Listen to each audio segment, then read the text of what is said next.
We should get started. Hello, everyone. I'm pleased to see you again from this morning. So right now we're going to talk about institutional staking. What we have seen is that the infrastructure is ready, but what is still keeping large allocators from staking at scale? And that's what our wonderful panelists are going to cover in this session, talking about institutional staking unleashed, what comes next. In this panel, we'll have Keen Gilbert, Head of Institutional Relations at Lido, if you want to go on stage. Wherever you want. Lido, and then we'll have Steve Berryman, Head of Client Partnership at Bitwise. Eva Lawrence, Head of Revenue at Figment. And Laszlo Szabo, Co-founder and CEO at Kill. And all will be moderated by Damien Schuler, our Head of Sales at Kaiko, covering EMEA and APAC. I'll let you to the group to take over. Thank you. Amazing. Can you hear me? Yes, you can hear me, obviously. It's quite challenging to resume the conversation after like a very sunny, nice break on the terrace, but I'm very pleased to have those very brilliant speakers on stage to talk about staking and what's next, institutional staking, and obviously what's next in the space. Staking, maybe one thing that I like to mention about staking, it's actually one of the few products that's been not actually replicating what already exists in traditional finance. When you think about it, like everything that exists already in the crypto market space has kind of been already duplicating from what we see in TradFi, options, futures, basically like lending and pretty much everything. But staking is one of the few which is very specific to this crypto space by nature. That's actually like you lock the asset, you secure the network, and you get some rewards. There's no equivalent in TradFi. But still, that's a concept that is very, that obviously TradFi understand very well. It's yield. And all institutional wants to go into that space. So I guess the question is then not whether institution wants to get exposure to staking, but how? They do obviously, but how? I'd just like, before we start and kick off, to share a few. Always good to share a few metrics. So total assets globally exceed $200 billion today. A great portion of which is staked on Ethereum, obviously. And talking about Ethereum, it's actually 30% of the supply which is staked. More than 50% of these staked assets is actually managed by institutional-driven stake provider, like the one we have today on stage. Sometimes a bit concentrated, even like talking about provider like Kiln, Figment, obviously, and Lido on some other aspect. We also have Bitwise, was running a staking ETF on Euronext, and yeah, so infrastructure is there. So we have leaders from all the stack, I would say, and I'll start straight away. Was a question for everyone in this panel. So do you think now is actually the real inflection of the market was institutional coming, or do you think we're still at the early stage? And maybe I'll ask Eva to start on this one. Of course. Yes, is the short answer. I do think there is an inflection point, but way more interesting than a yes or no answer is why. And I think the important thing to look at the moment that we're seeing in the market is the shift in the types of customers that are staking. So you have the banks, the corporates, the ETF providers that say maybe 2-3 years ago were at the beginning of their staking journey. We're just trying to understand what staking was as a product, how they might incorporate it. Should they be staking was the question that they were asking at that time. Now those types of customers are coming to us and saying, how quickly can I incorporate staking into my product or my platform or my offering? So the inflection point is that narrative shift and that internal understanding at these large corporations to say, okay, how quickly can I add staking to my product? Staking is no longer just an add-on, it's table stakes, pun intended. Thank you, Eva. Maybe, Laszlo, how you see it from Kiln? Similar? Yeah, that's right. I think it's been a couple of months now where you have the ETF, the ETP providers that have been engaging in staking, banks as well, more traditional funds. I would argue that staking is a very mature market right now. You still have a couple of institutions that are here to stake, but I would argue it depends on how you define institutions, but most of them, to my understanding, already stake or have proof of concept or have part of the assets that are at stake. But now, to my understanding as well, they are thinking of what's next, right? Staking was DeFi, DeFi itself alone. Yeah, that's my view of the market. Thank you. Maybe we try to elaborate a little bit on what's next later and on the panel. Maybe a question for you, Kim. So on the liquid staking aspects, what do you see from your stance? Yeah, like I definitely think there's levels to it, especially from an institutional perspective. I think most institutions kind of start at like level 1 native staking. Then when they start getting to, I suppose, a little bit more mature, they'd go to level 2, which is liquid staking. And that would be the primary focus for Lido. To kind of answer your question, I think like liquid staking is definitely at an institutional point. Like a big highlight for that would be WisdomTree has launched a Lido staked ETH ETP. So that's the first 100% staked product in Europe, the first ETH ETF globally. And really, from that point of view, the whole selling point is that it's 100% staked. So one of the big issues with kind of native staking is that you have the entry queue, you have the exit queue, and these ETF issuers have to typically operate on like a T+1 or T+2 basis. With native staking, depending on how long the withdrawal queue could be, it may not match those requirements, and that's kind of what we're focused on now, making sure the institutions can stake as much of their ETH as possible. That's a good transition for Steve. That at Bitwise, how do you see this like adoption coming? I mean, we definitely, last year was definitely a change in talking to clients. Before that, people were nervous and they were just getting educated with it. Last year, we definitely saw, starting to execute. And we saw that in just some of the products. I mean, now, we've been, at Bitwise, been trying to get an ETF up and running for 6 years. And getting a staked one seemed even further away. But last year, we successfully got the Solana staked ETF off the ground. And, we saw BlackRock just 2 weeks ago start up their ETH-B, which is their fund to the ETH-A fund. And the ETH-B can be staked. And we're already seeing inflows to that. So it's not about, are the institutions coming? We are seeing them coming now. So, and I think that will continue. BlackRock are out there. They've created their BIDL fund. They're now happy with the regulations and at least enough to be able to take the next step. So, I think before last year, it was still, they were just toying with it really. But now, they're now gone into execution mode really, and certainly the conversations I've had with clients have definitely been very, very different than they were in 2024 and 2023. Okay, excellent. But so I guess you guys agree on the fact that there is a clear trend. But staying with you, Steve, about like Bitwise, do you what you see as like potentially still holding back those institutional from going into this market and what's the blocker and what's your view to actually get more adoption there? Well, I think the blocker has been the regulation. People have been scared of the regulation. And, as CTO said this morning, he was saying that, we've got a lot of salespeople and we have about 20,000 calls a year. And we do a survey every year with these clients. And every year it's been regulation. And this year it's more about execution. So, that's for 7 or 8 years, there's just been regulation.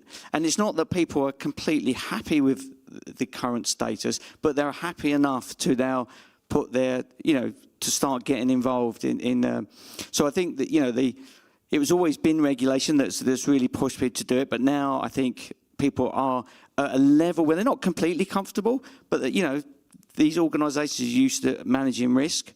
And at this point, they are, they are feeling happy with the risk and the regulations that's currently coming out. So I think we will see a lot of adoption in the next few years. I think it's going to accelerate in that curve now. I think basically we're cat's out of the bag now. Yeah, maybe we can ask Eva about this. So by the time clients come to Figment, they already made the decision, obviously. So curious to get your insight about what the pipe is actually telling you right now, and what do you see? Obviously the trend is there, but from that unlocked that adoption from last year's. Yeah, so when a client comes to us, they already hold an asset, right? They're not having a discussion with us about should they hold ETH, should they hold Solana, and so on. They're coming to us because either they have an asset to stake or their customers do. And in previous years, we have seen a lot of blockers around regulation by enforcement from the SEC, lack of clarity in the UK, in Europe. But now that we've seen the trend towards real guidance from the regulators, so clarity around the fact that staking does not create a securities contract in the US, clarity from the UK of the same, and similarly in Europe, while staking isn't covered by MiCA, there is no restriction to it as such. So we found that the institutions have gotten more comfortable with staking, and often the blocker, if there is one, is internal prioritization. So you have many different teams at a large institution to make a decision around a new product offering, and how long that process takes is not necessarily something that can be fast-tracked. They have to go through a certain due diligence, certain onboarding, and those processes can take time. Sometimes regulation is one of the blockers or in that process, or internal risk, legal compliance considerations. But I would say we've moved on from the point where you don't enter into these discussions because there is a lack of regulatory clarity. Yeah, excellent. That was about to be my next question about indeed if regulation could be like an excuse and is hiding like another potential blocker, and I guess you just answered. So going onto regulation. So obviously regulation is a bit like across US, Europe, and you guys, Figment, and also Kin, you're very active on both regions. So curious, maybe Laszlo, on this one, you see like differences between a trend across region, and do you see potential competitive advantage, or the other way around from a region over the others on this? Yeah, I think like European players start to stake, and specifically institutions per se, so ETP providers started to stake prior to the US, because MiCA was clear on staking is on-chain services is not part of MiCA 1, it's not covered, so they felt quite comfortable to stake. We worked with Quanchers and Vanak, for example, in Europe for years. In the US, there was definitely an inflection point in September, October, when the SEC, mentioned what Eva said, which is that staking and liquid staking are not security contracts. So you start to see the DATs and the ETF staked their funds and their product. So I think this is the main difference. Potentially, you see a little bit more now banking and corporate finance adoption in the US than in Europe, though it's definitely moving as well in Europe. We have some great gray hair people from the TradFi world in the room right here that can testify. So no, I think at this point both continents are moving fast when it comes to staking. Cool, excellent. Maybe we can talk about liquid staking a little bit and how it actually also potentially answer some question.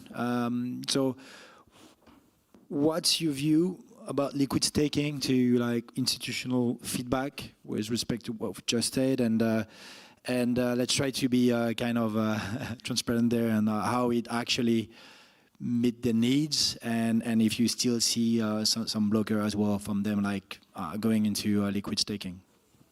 Yeah, I think one kind of misconception that probably comes up a lot when we speak to institutions is that the ETH is actually staked with Lido, and that's not true. Like Lido is a middleware, nothing is staked with us. It's actually staked with these fantastic people on stage. So like the whole focus of Lido is kind of driving decentralization. Now, I wouldn't typically kind of use that word if I'm speaking to like BlackRock or Fidelity. I'd probably use the word diversification. So there's no like single point of failure. So these guys are experts at what they do. So we really kind of lean on them to make sure that the diversification is there and to make sure that when we speak to traditional finance, that exists. The other topic that probably comes up quite a lot is more around liquidity. So if you kind of take away the liquidity from an LST, you're just left with a shitty token. So the guys we would typically speak to care about two things: how much they can sell and how long it takes to sell. And like we kind of mentioned before, from like an ETP, ETF perspective, that's critical. So when we were going through this exercise at Wisdom Tree, they really asked a lot of questions of, okay, what happens if the entry queue is incredibly long? What happens if the exit queue is incredibly long? What happens if there's a slashing event? Like, these questions came up time and time again. And I think over the course of a year, we answered something like 450 questions from Wisdom Tree alone. Okay. So it's definitely kind of battle tested from that perspective. Very interesting. And so maybe back to Eva, when those type of clients actually like share the same type of comments about like staking and potential needs to get something more liquid, do you send them to Lido, or do you steer them away? How does that definitely work? send them Lido as well. We work very closely, and we're proud to be one of the validators for Lido. I think there's this common misconception that for clients out there, it's either one or the other, right? You're either staking or you're liquid staking, but actually it's much more common that we see customers looking to do both. I would agree with Keen that often the first step can be native staking, and then they move to liquid staking, but others jump straight to liquid staking. It really depends on the client, their needs, and perhaps their understanding of the industry and how far they are along in their digital assets journey. I think it's also really important to look at framing and what fits with the framing of the customer, exactly as you were saying about diversification. I had someone yesterday who told me that they were in asset safeguarding and not custody, which I thought was an interesting framing. And I think for staking and liquid staking, it's like, okay, what are your concerns? How are you framing those concerns, and which need best meets them? Excellent.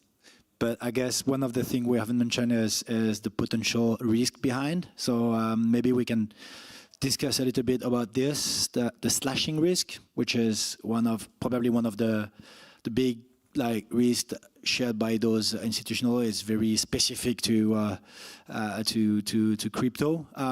So Eva, how do you manage this? I mean, how do you get back to clients like sharing the concern with that regard?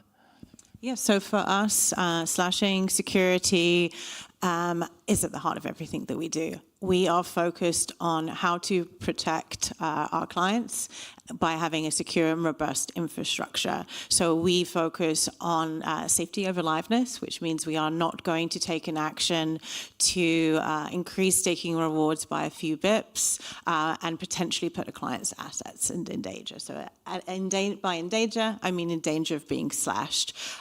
Before this call, we were talking about insurance, right? And insurance, before this conversation on the call, we were talking about insurance, and you were asking about, well, what does the insurance industry look like, and how does that combine with slashing? And I think that's a really important point to bring up, in that what we tell our clients to do is, when assessing a staking provider, is not go straight to insurance, and the big institutions don't, right? They want to understand how you are set up. Do you have a good track record? Have you ever had any security incidents? Have you ever been slashed? What's your key management process? Asking all those questions first, then looking at balance sheet. Do you have a robust balance sheet? And then also, do you have insurance coverage as well? So I think the first question of anyone speaking to a staking provider should always be around their stance on security, and is it integral to everything that they do?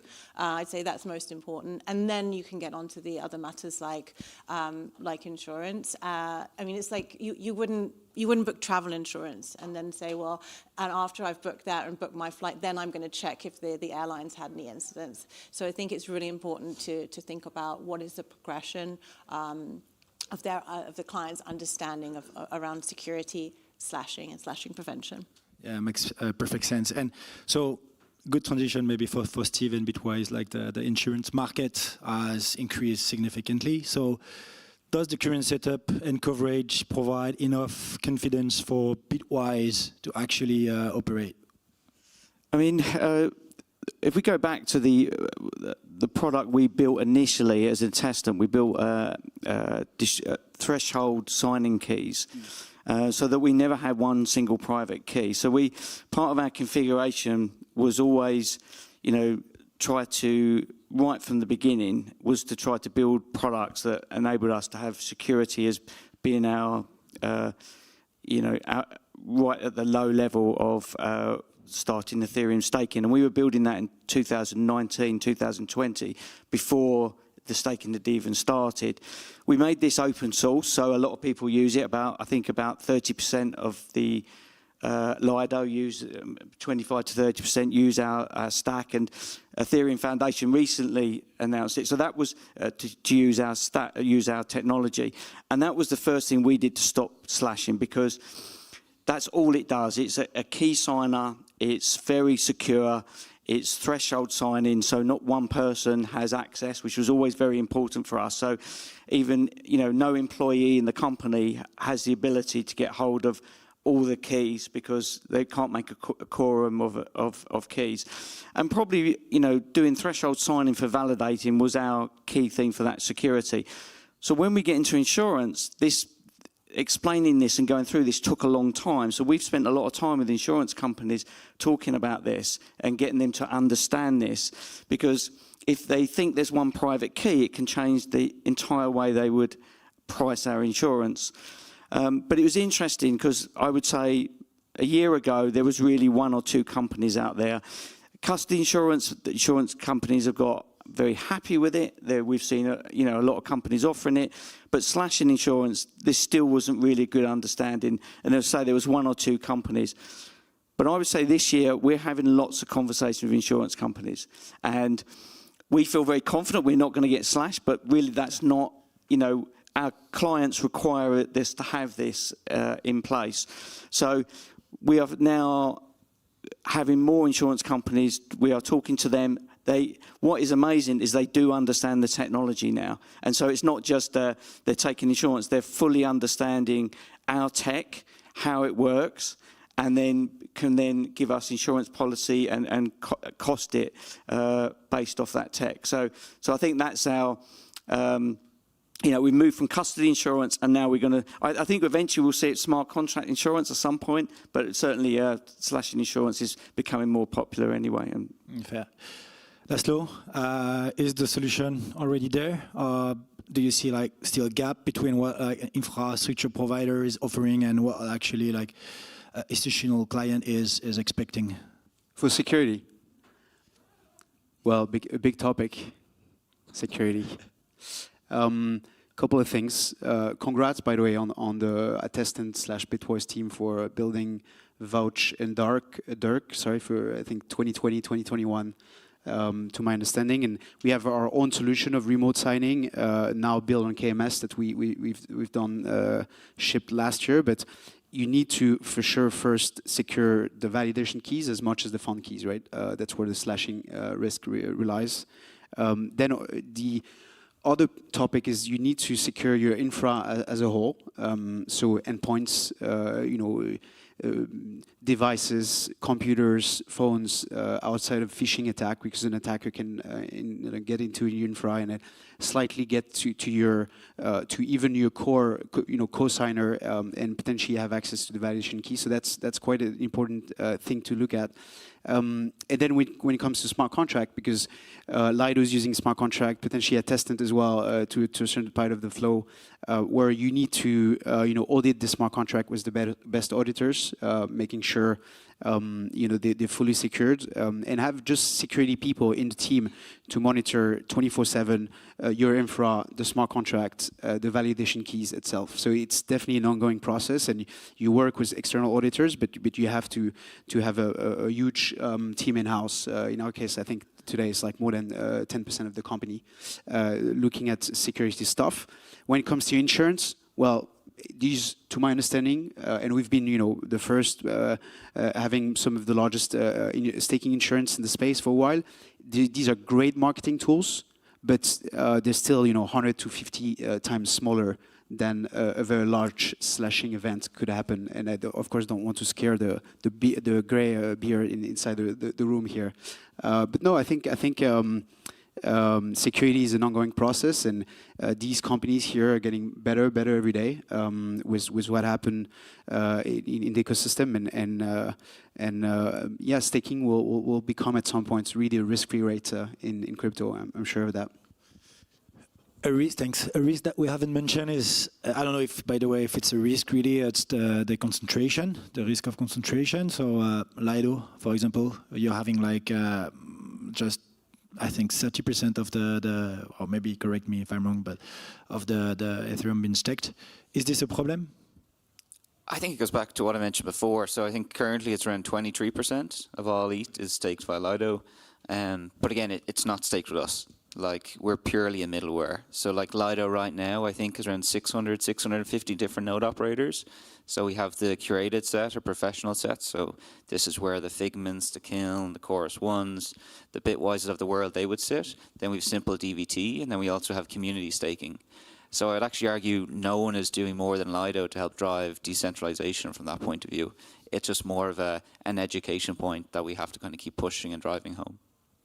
Yeah, I guess it benefits to indeed Figment and Kiln because they operate your nodes, so that's great. But maybe, I mean, I'm cautious of time. Obviously, we have this like timer just there, so I may go straight to the last question before we closed. Yield standard. So maybe back to Steve on this one. It's really about like the deployment of staked assets. So we can see already like some discrepancies between what a Lido is able to stake and what typically like ETP issuer would be staking. Probably not 100% of what you have, but it says something like, I don't know, 80, 85, or you tell us, but clearly like keeping a buffer so you can properly operate and redeem and so on. But in the end, as a result, you have a clear difference in terms of yield that you'll generate. Is this a problem for you? And do you think like people understand like what actually it means to go into like a product as an ETP and the result and the consequence in terms of yield? I mean, I don't personally see it as a. I mean, if you had a Lido product, you are going to get better yield. The thing is, for us, it gives us a chance to compete against the other ETPs on this area because, we're not just an ETP provider now. We do have the expertise in-house to really manage it. So there are a number of different things that are run by the operations guys, which include insurance and borrowing ether at the right time if needed for redemptions. But also we are actually working with the operations team of these products because, we understand the exit queues. We're always, we're literally talking to them every day so that if we suddenly see spikes in exits, we will start to let them know so we can start to plan and start to do that reasonably quickly. And clearly they're talking to the clients as well to make sure that we don't get caught out on this. So there is a sort of an active management process on this. And the more active we are with it, the higher yield we can get because we can stake more of it. And we don't publish it because that figure because it's an active thing. It depends on the network stats at the current time. But we believe that we're probably out of the ETP providers, we can probably get the highest yield out of them. Clearly we can't quite get to the level of Lido because they stake everything. But certainly we feel that, because of our expertise in the protocol, we're on top of that and we don't get caught out by large exit queues and lots of redemption. So, it's still a problem. We still can't manage it. You could still get caught out just because, if everybody tomorrow wanted their money back, we couldn't supply it. But, we are at least working with people as we go along and try to keep enough of a buffer and understand the protocol well enough to be able to get out when required. Okay, excellent. And so wanted to get like the keen stance on this one, but I know you wanted to also, we've discussed just before the panel, to expand a little bit on what's next, potentially outside staking. So maybe we can enlarge a little bit the question. So from your standpoint, Laszlo, okay, first about like this yield, but also what you see outside potentially like pure staking. Yeah, and sorry, I guess this was my fault because I didn't read the question. I only read the title of the panel, so I just stuck on what's next. So what's next? No, I think like staking is going to stay as like the risk-free rate in crypto, and it's actually quite a mature market now. If you look at like stakeable assets, you have 50% of them that are staked. If you look at Ethereum, there's more than 30% that are staked. Of course, the ETF starting to stake now, so increasing a little bit that percentage. But though it's going to be a cap market because the proof of stake chains, they're trying to get their native assets in DeFi. So the next game, and to us, the much bigger markets, it's what's happening on chain. It's what's happening in DeFi.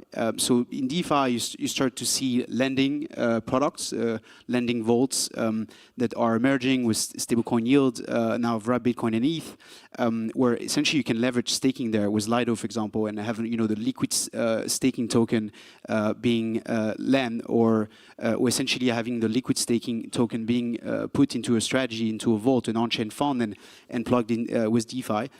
But I think what you start to see emerging when it comes to institutions is it's a very telling journey where they've started to launch ETF in January 2024, Bitcoin and then Ethereum. They then start to stake it now, this year or last year.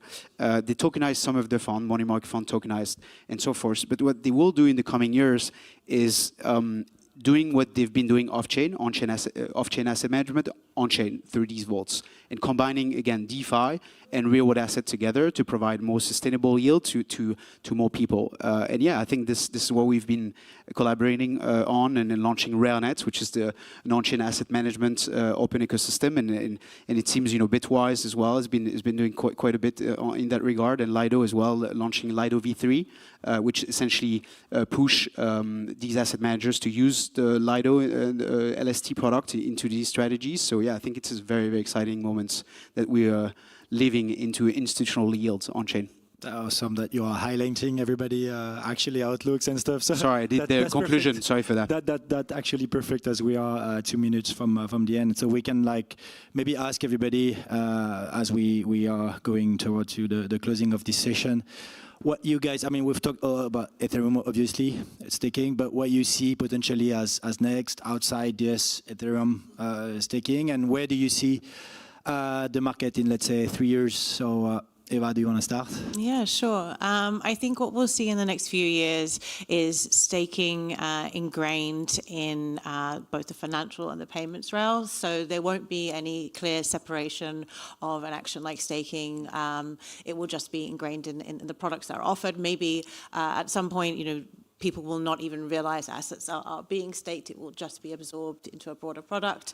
I think that will go with liquid staking, with Lido V3, with payments providers looking at interest for assets that are held within a particular wallet or on-chain, and then an increase in ETF and ETP providers that hopefully people can hold in their pensions or their ISAs and get some tax benefits there as well.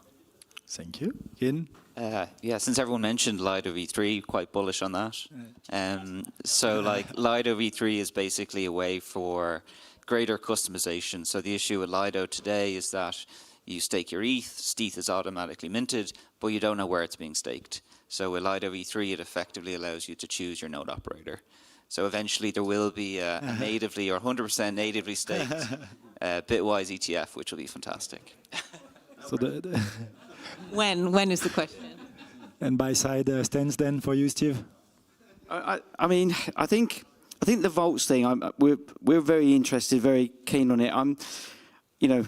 We saw the balancer hack last year, and that certainly scared me because there was 4 years of like battle tested. So, we're very keen. We want to do a lot of stuff in this area, but also I think we do need to walk very carefully as well, because, are we going to really trust a lot of the TVL? So in the next 3 years, I do hope we walk carefully, because what I don't want to see is such a mess that we end up just driving everyone away. I think this is the future of finance, but I'm happy we go a bit slower. I think that payments are going to be, payments are going to be the next 3 years, I think, or hopefully we'll be able to, we've got $330 billion of dollars there, ignoring the Bank of England's rules, which, are probably slightly behind everyone else. But I just think, we could be looking at trillions within the next, 4 or 5 years. And I think that's where the growth's going to come from.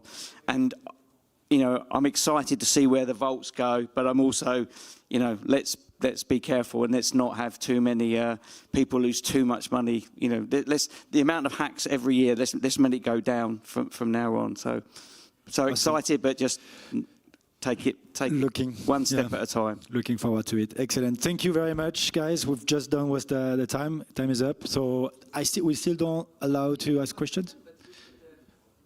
Hurry up. So we have room for one question if anyone has a question in the room. No, I think we're good. Looks like we're good. Okay. So good job. I'm impressed. Thank you very much. Thank you. Thank you.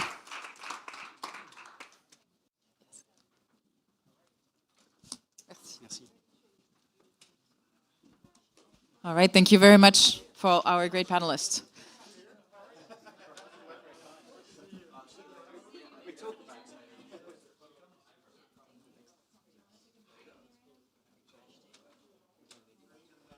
We're now going to talk about crypto and institutional balance sheets.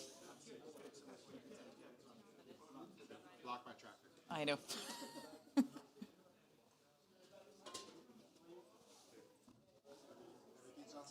Perfect, yeah.